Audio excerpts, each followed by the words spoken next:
Vous vous demandez s'il est plus intéressant d'utiliser vos surfaces pour produire des cultures de vente ou pour nourrir votre troupeau.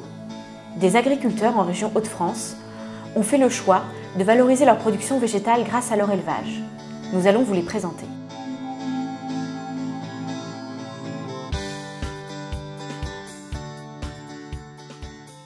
L'objectif, c'est de produire à l'herbe. Donc la gestion du pâturage est très importante. Dès le départ, Amaury il a organisé son pâturage autour d'un chemin. Le chemin, c'est la colonne vertébrale du pâturage. On essaye de pâturer le plus tôt possible au printemps, le plus tard possible à l'automne, et justement le chemin nous le permet.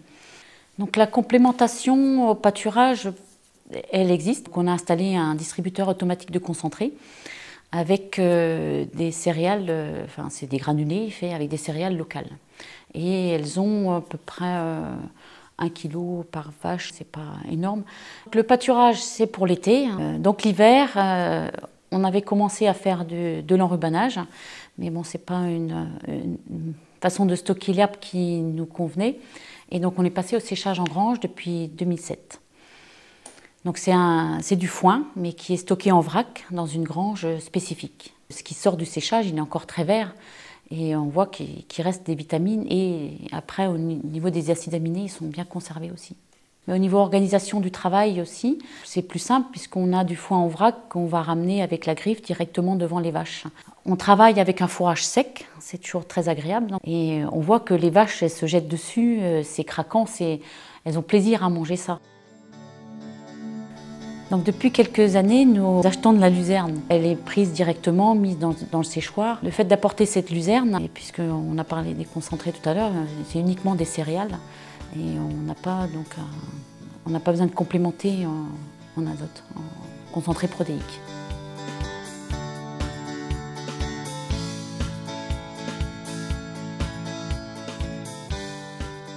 L'alimentation principale des vaches laitières l'été, c'est tourne autour de la pâture. J'ai 11 hectares qui sont derrière le bâtiment des vaches laitières. Bonne terre en limon plutôt battant. Ici, le pâturage est fait sous forme dynamique. Les 11 hectares sont divisés en plusieurs parcelles et les vaches sont bougées tous les jours. Et ça permet aussi d'avoir une herbe toujours de qualité satisfaisante pour éviter les baisses et remontées de lait et puis pas trop influencer les taux. Il y a toujours la même ration de base. Maïs en silage, métaille, en silage de luzerne ou en rubanage, ça dépend comment on a pu récolter. Et toujours un peu de tourteau de colza. Et jusqu'à l'année dernière, il y avait du maïs gras humide. Cette année, j'ai commencé à employer du blé traité à la Li+. Et après, on complémente au fur et à mesure de la pousse de l'herbe aussi, donc c'est un peu une gymnastique. Les métailles sont composées de févrole, pois fourragé, vesse, l'avoine et du trèfle scorosum. Les mauvaises années à métaille, on fait 8 tonnes de matière sèche. On a déjà monté jusqu'à 12 tonnes. Il y a toujours un amendement organique à l'automne avant le semis. Quand c'est bien fertilisé, bien amené à métaille, ça peut amener jusqu'à 18 voire 19% de matière azotée. Après, le but du métaille aussi, c'est de ne plus être dépendant non plus des achats extérieurs.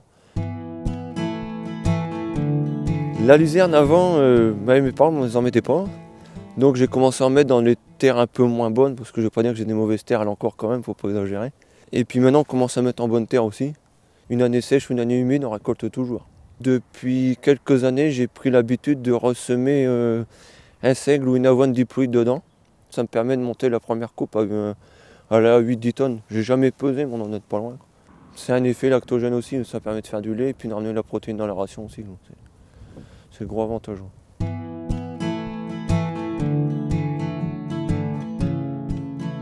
Les pratiques décrites par Benoît et Hélène sont des complémentarités entre production végétale, culture et prairie, et élevage. La contribution de ces pratiques aux performances de durabilité de l'exploitation a été évaluée grâce au diagnostic de durabilité du réseau CIVAL.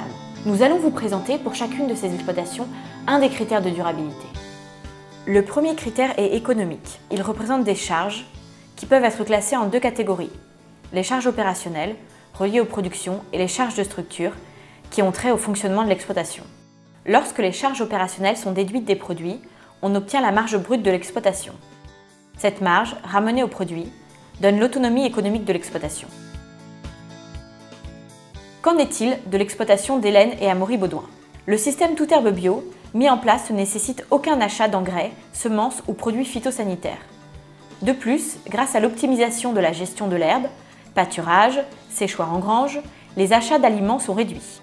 Les charges opérationnelles réduites permettent ainsi une marge brute élevée. L'autonomie économique de l'exploitation s'élève à 83%, ce qui est considéré par l'outil d'évaluation comme une très bonne autonomie économique. Ainsi, optimiser sa gestion de la ressource en herbe permet de réduire les charges opérationnelles et d'améliorer l'autonomie de son exploitation vis-à-vis des achats extérieurs. Ces résultats sont d'autant plus marqués que les autres charges sont également maîtrisées. Sur l'exploitation de Benoît, le critère analysé est environnemental. Pour le comprendre, il faut regarder où sont produits les aliments consommés sur une exploitation. Une partie des surfaces de l'exploitation peut servir à produire l'alimentation nécessaire aux animaux d'élevage qui y sont présents. Mais il est aussi possible d'acheter des aliments produits sur d'autres surfaces que celles de l'exploitation. Ces surfaces peuvent être situées à une distance plus ou moins grande de l'exploitation.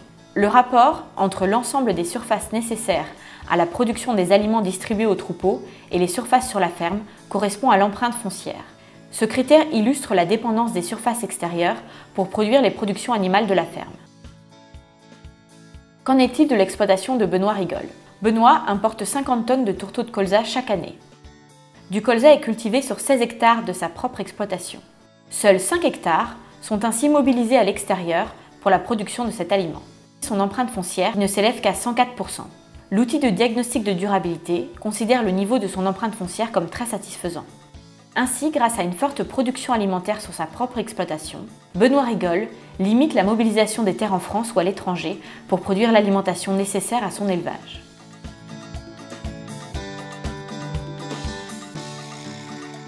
Aujourd'hui, économiquement, on est satisfait de nos résultats. On a la satisfaction de produire un bon lait, puisqu'on a un fromager en bout de ligne qui nous dit au jour le jour si le lait est bon. Et d'un point de vue environnemental, je pense qu'on est aussi bien intégré. On a cette notion de terroir qui nous tient à cœur. Et on aime bien le Pays de Bray, on essaye de le valoriser avec son bocage, avec ses prairies. Et ça, c'est très important. Aujourd'hui, j'arrive à baisser mes coûts alimentaires en dessous des 100 € les millilitres, ce qui n'est pas anodin. Dans mon groupe, on est à 120 €, donc ça fait déjà 20 € des millilitres rien que d'économiser par les charges. Ça permet de toujours travailler sur un levier agronomique, donc ça fait partie intégrante de l'assolement. Et puis, ouais, c'est vraiment pas avoir des menottes, quoi, en fait.